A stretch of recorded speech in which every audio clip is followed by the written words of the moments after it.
দিলীপ ঘোষের দীঘা সফরে অস্বস্তিতে রাজ্য বিজেপি।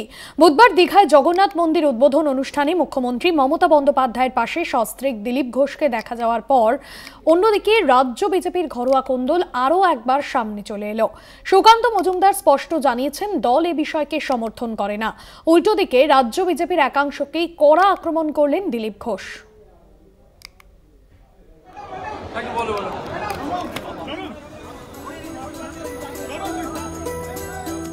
দিলীপ ঘোষের দীঘা সফরে অস্বস্তিতে রাজ্য বিজেপি। মুখ্যমন্ত্রীর আমন্ত্রণে দীঘায় গিয়েছেন দিলীপ, আর তা নিয়েই দলের মধ্যে শুরু হয়েছে জোর বিতর্ক। দলের রাজ্য সভাপতি সুকান্ত মজুমদার স্পষ্ট জানিয়েছেন দল এ বিষয়কে সমর্থন করে না।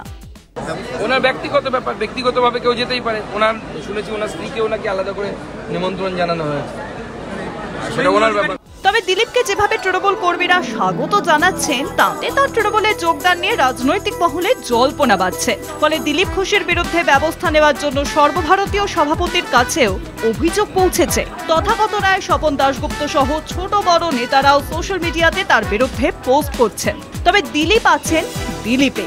দীঘা থেকে ফেরার পথে রাজ্য বিজেপির একাংশকেই কড়া আক্রমণ করলেন দিলীপ ঘোষ। বাকিদের লাইফস্টাইল দেখুন, দিনের সকালে রাত্রের লাইফ, যারা আমাকে সার্টিফিকেট দিচ্ছে তারা সমাজের জন্য কি করেছে? পায়খানা পেচ্ছাপ ছাড়া কোনো ত্যাগ করেনি জীবনে, তারা হয়ে গেলে ত্যাগী। আর জীবনে আমি কোনোদিন বিড়ি সিগারেট খাইনি, মদ খাইনি, বারে যাইনি, ড্যান্স করতে যাইনি, ফুর্তি করতে যাইনি, বিয়ে বাড়িতেও যাইনি। আমি বিছানা পাল্টায় বলছি, জানেন না কতবার বিছানা পাল্টে এসছে। তারা আমার চরিত্রের দোষ ধরছে। বিভিন্ন সোশ্যাল মিডিয়া হ্যান্ডেলে পাল্টা জবাব দিচ্ছেন দিলীপ ঘনিষ্ঠরাও। তবে বিজেপি এখনই কোনো সিদ্ধান্ত নিতে চাইছে না, কারণ যদি দিলীপ ঘোষ দল ছেড়ে দেন তাহলে অনেক সমর্থক তার সঙ্গে চলে যেতে পারেন। এর মধ্যে আছেন জেলা ও মণ্ডল স্তরের নেতারাও। বিধানসভা ভোটের আগে দল এই ঝুঁকি নিতে চাইছে না। শোনা যাচ্ছে মুখ্যমন্ত্রী দিলীপ ঘোষের স্ত্রীকে কোনো পদও দিতে পারে।